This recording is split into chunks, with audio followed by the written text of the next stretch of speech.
Let's be honest, you a punk or you would see me with gloves. Remember that shit you said in the vibe about me being a thug? And you can tell. I have something to offer to business that hasn't been shown before.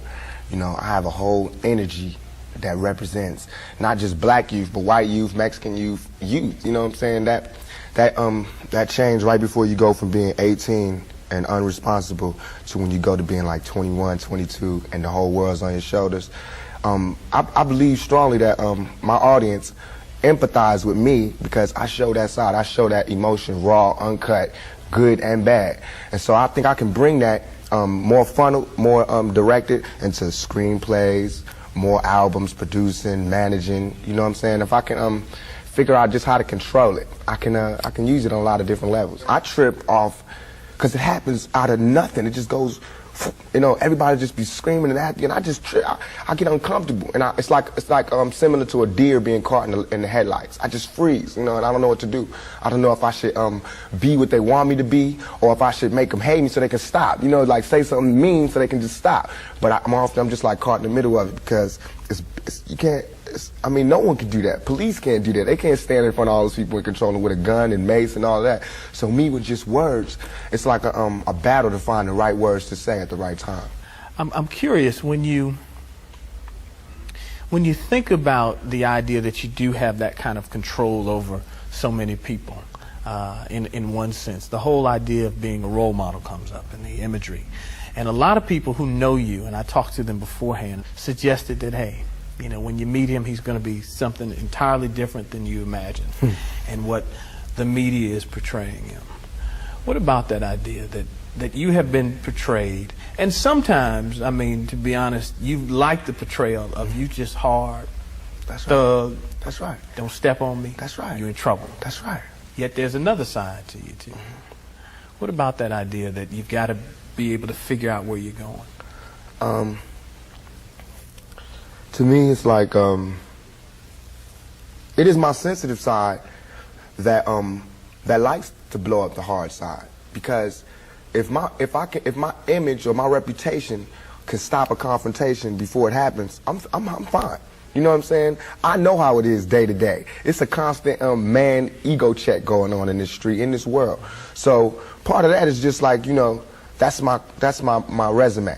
But as far as the media, they look at it as something different. They don't care about my resume. They don't care about me not getting in trouble. It's just another story, you know, and it's a real story. They don't have to pay for it, and they're going to milk it for all it's worth.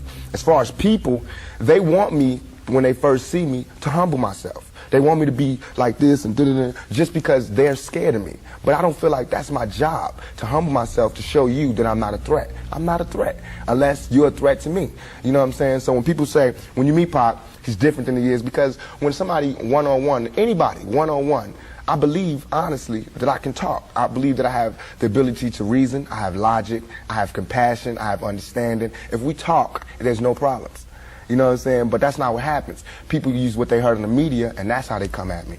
And then, you know, we got to clash. One of the things that you read in the media is that you're angry, that you personify your generation, that you just got some angry folks out there, and you're one of them. I'll put it to you. Are you angry? Are you angry with what you see society is about? Yeah. I'm extremely angry, confused. You know, a lot of the times that I sat up in court, I couldn't defend myself, you know what I'm saying? And it wasn't like the things they were saying about me were beyond my comprehension, or the things that I could say weren't going to help my case. But because, it's like being exiled, you know, from society. And that's how I feel. And this whole, the anger comes from, I'm tired of waiting for my past to get into society. All I ever wanted to do was make me and everybody around me feel more comfortable about where we were. You know what I'm saying? About the places that we stayed. This is our home base. Let's build it up. Let's be happy about where we come from. You know what I'm saying? Instead of trying to assimilate and get a pass key to where they at. You know what I'm saying? Not to say that everything needs to be separate, but we got to find pride in ourselves. You know what I'm saying? And once you get the pride, like damn near 2 seconds after the pride comes anger. From being held like that for so long, and to be made to go through those changes, you get mad. You know what I'm saying? I believe as soon as any black man receives his first 3 checks, he starts getting mad. Because it's not about the necessity of having to have a job and having to pay and having to do that. You don't care no more about the smiles and the, you know, yes, massa, because you done got paid. You know what I'm saying? And now it's like you want to save money. You want to help other people. And you see how far it is, how far you have to go to help anybody in your neighborhood. It's set up for me when I get paid, for me to exit the ghetto. You know what I'm saying? The only reason I've had these problems is because I haven't left yet. And these problems don't come from a white man. It comes from just society, the problems that we have. Let me put this to you. A lot of people tell me Tupac is, for the most part, a nice guy. This old thug thing, hype. Good for record sales. Helps him identify with the young people who are out there and angry, who would maybe label him a sellout, like they did Hammer, if he didn't have that hard side. What about that? First of all, nobody could call me a sellout. I'm not going for that. I'm not even in that. I'm not looking for approval from the black community, because we don't give approval. You know, we don't really do nothing but exist. So it's not like black people could tell me you a sellout or you true blue. You know what I'm saying? It's not that. I'm not even caught up in that. But I can see that, you know what I'm saying, the one thing we do have in common as black people is we share that poverty. So the thug side is more closer to the poverty than me being rich. You know, how can I come to any community center, you know what I'm saying, sporting a Rolex Presidential, all these diamonds, and be like, look, we, you know what I'm saying, gotta. But now, when I say we, they know what I mean. I'm not saying like I live in this neighborhood and nothing, but I'm a thug, and they thugs. They can relate to it. I don't even have to say that, you know what I'm saying? When I come, I don't have to say I'm real.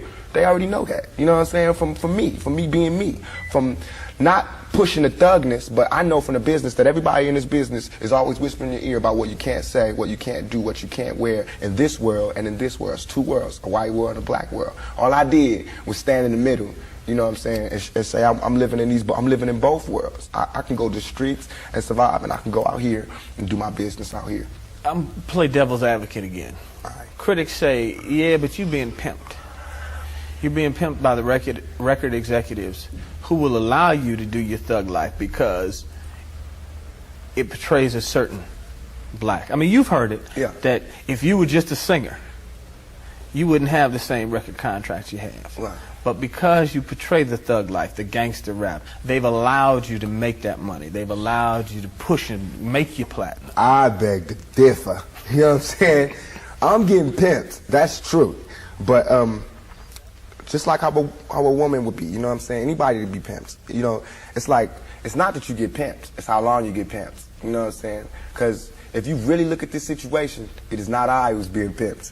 When you look at them white kids with Raiders hats on, it's the white folks getting pimped. You know what I'm saying? Because I'm making their future. I'm writing down their curriculum. Right now, what I write in my album today, when it comes out in 2 months, that's what white kids is doing. So who really is getting pimped? What I'm writing in my raps is what them white kids is gonna be saying to their mamas and daddies when they come home. Who is getting pimped? You know what I'm saying? I'm a high school dropout. You know what I'm saying? As far as my teacher told me when I was in high school, I ain't gonna be, you know what I'm saying? I just gotta, it's going down. You know what I'm saying? It's going down. You know, everybody's getting pimped. Whether you work a 9 to 5 or whether you work for yourself, you're getting pimped by somebody. That's not the crime.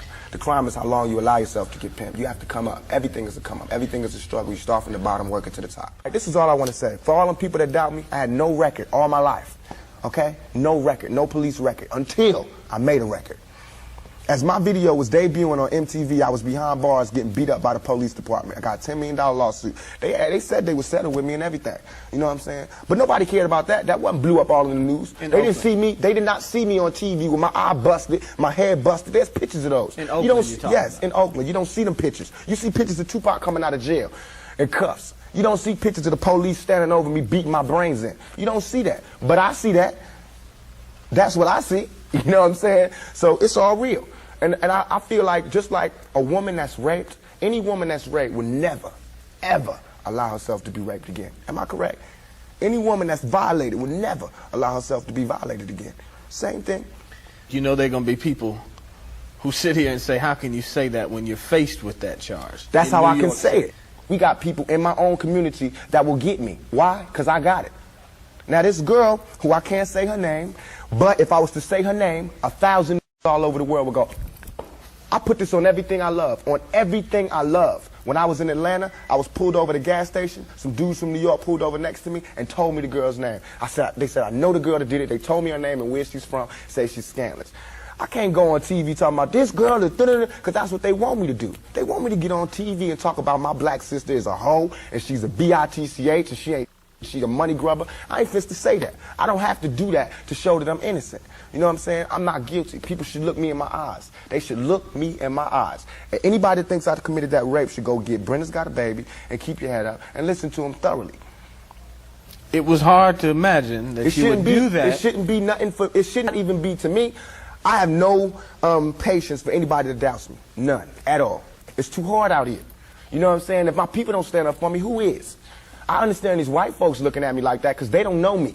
They didn't hear keep your head up. That ain't no fluke.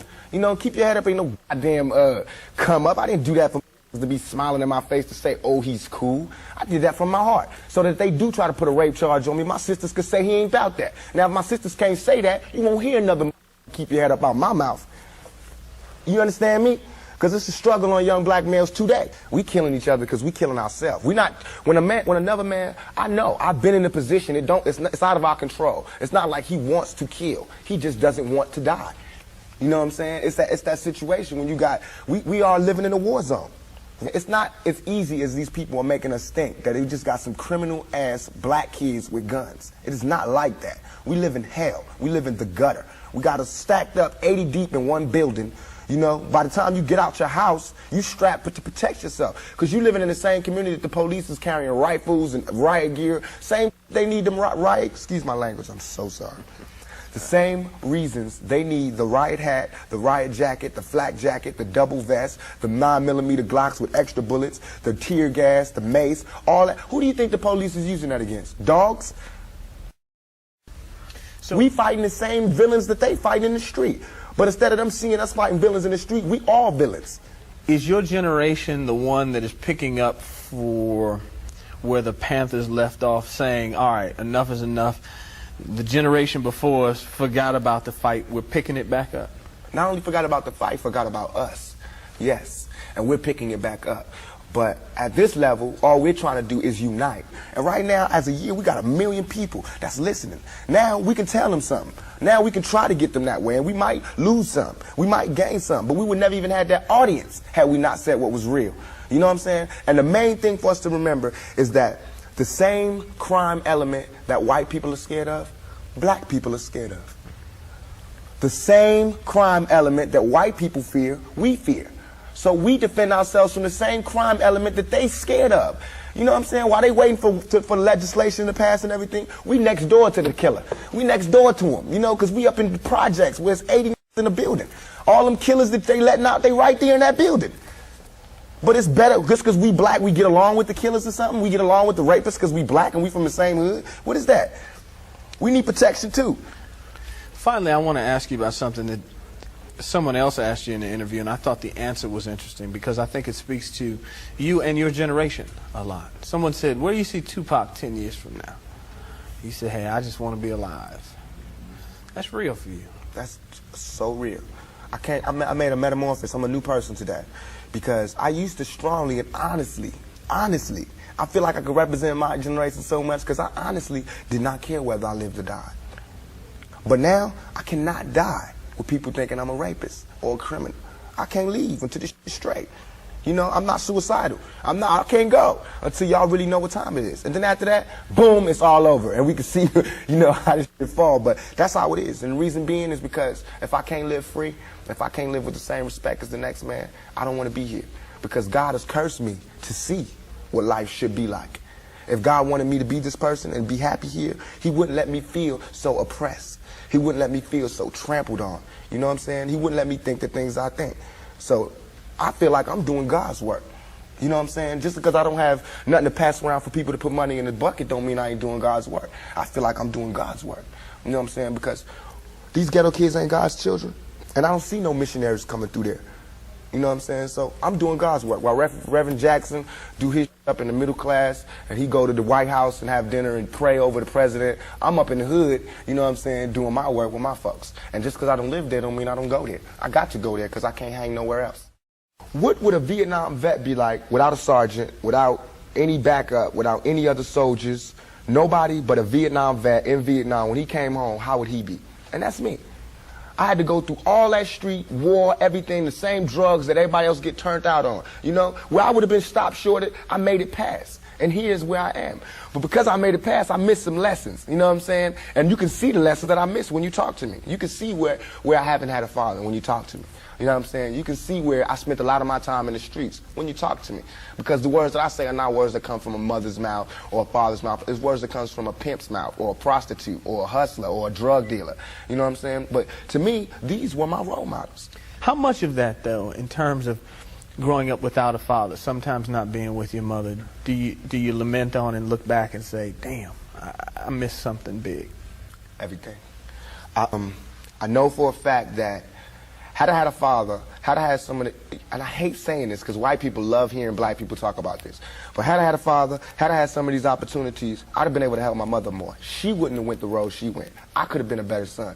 You know what I'm saying? She wouldn't have went that road. It was the absence of my father.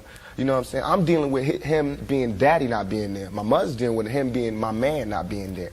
You know, so many problems in our community that affect everything. So by me not having that, I ain't never want to hear nothing about no kind of relationships between a black man and a black woman. I knew they didn't work. Because as far as I knew, my daddy was the coolest dude out there. And my mama was a Panther. So if they didn't work, it don't work. That's how I felt. You know what I'm saying? And going out there, you know what I'm saying, it's like watching my mother just go through changes and everything. It's like my mother's my partner. She a soldier. You know, she a soldier like I'm a soldier.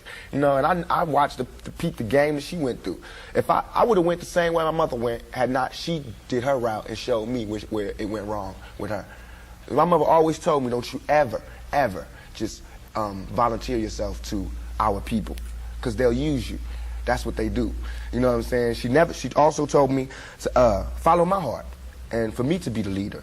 But it's interesting to see just the change in your face, your reaction, your thought process. That's all I ever wanted to do. Ask my mama. I wanted to go to college. I went to school all the way and was ready to go to college. The only thing that stopped me was money. The time all the kids in my school was writing applications to go to college, I didn't have no lights and no electricity. And that ain't my mama's fault. You know what I'm saying? So when I think back to that, I'm not thugging for me. I'm thugging for my family. I pay all the bills. You know what I'm saying? I feed my whole family. Wrong or right, I do. And I can't stop. You know what I'm saying? And if thugging is going to make me $1 million because it just got me platinum, then that's what I got to do constantly. And if it makes me feel, because right now, I feel satisfied. I don't feel like I've ever embarrassed myself or my people, you know, in nothing that I've done. And yet and all, I got the whole world fearing me. You know what I'm saying? At 23. Weighing 160 pounds, you know what I'm saying? And I ain't even started. I haven't even wrote my plan out yet, and they scared. I got the vice president know who I am, the president, every cop in every city, you know what I'm saying? And I haven't even started working out a plan. Everything I'm saying is a warning, is a plea for help. If everybody is so goddamn worried about me, why ain't nobody came to help me? You know what I'm saying? I never wanted to be no star. This ain't my job. I don't care if everybody don't cheer for me. You know what I'm saying? If you're not cheering for me for what I'm doing, don't cheer for me. Don't cheer because you think I'm cute. You know what I'm saying? Screw that. Cheer for me for what I'm doing, for what I stand for. And when I go to jail, you should cheer louder. You know what I'm saying? Because I'm standing up for what I do. I'm not robbing nobody, not stealing from nobody. I never took nothing. Everything I do to represent my people. I do because I think this is what they want me to do. The press and the media make you think that a black man arming himself is illegal or criminal, or that he wants to arm himself to rob a liquor store or something. You know what I'm saying? That is for me to defend myself, and it should always be. It's just about surviving, you know, and we have to be honest about the tools that we use to survive. And why is a black life any more recoupable than a white life? You know what I'm saying? We know that they don't put the same security in the ghetto that they do in the whites in the white neighborhoods. So therefore, for me to be out here saying don't, you know, put your guns down and no violence, that's hypocritical. And if I didn't talk about the violence, everybody would act like the violence wasn't there. We, as rappers, bought that violence. We bought the violence that we seen on the street. We put in our records for years. And after 3-4 years, people finally starting to see it because of all the statistics that's going on in the streets. If we stopped talking about it, then they wouldn't take statistics. And when they stop taking statistics, then we be killing each other in the street, and these white people wouldn't care no more. Only reason they care is because, you know, there's been some strays, and we done slipped over in the white neighborhoods, and there's kids in Iowa that want to be like us. You know what I'm saying? There's kids in Indiana that's trying to be like us, because they can relate too. You know what I'm saying? You even admitted, I don't live in that neighborhood anymore. There's no real reason for you to carry a 9mm. Don't believe that. Why? In 2 years, I've had a gun pulled on me by my limo driver, by police, by everybody. You know what I'm saying? And I better be. I better be. You know what I'm saying? I've been attacked. You ain't read the papers about these skinheads trying to blow up black churches. Why? They see me as the enemy just like y'all do. You know what I'm saying? They can come to my house and sit outside my house just like anybody else can. A skinhead. And once my life is gone, it's gone. Can't nobody give it back to me. Not the judge, not the president, not the governor, not Calvin Butts, not Jesse Jackson. They can't do nothing but come to my funeral and talk pretty about how black people suffer. You understand? And as far as Jesse Jackson, my first acting job was at the Apollo Theater when Jesse Jackson was running for president in 1984. It hurts me for him to say anything negative about any rapper because we supported him. He should support us. You know what I'm saying? As far as his image, you know what I'm saying? What was he? What was he doing? You know, he should be the last person talking about gun violence when he sat right there while Martin Luther King caught one in the neck. You know what I'm saying? Things ain't really changed that much.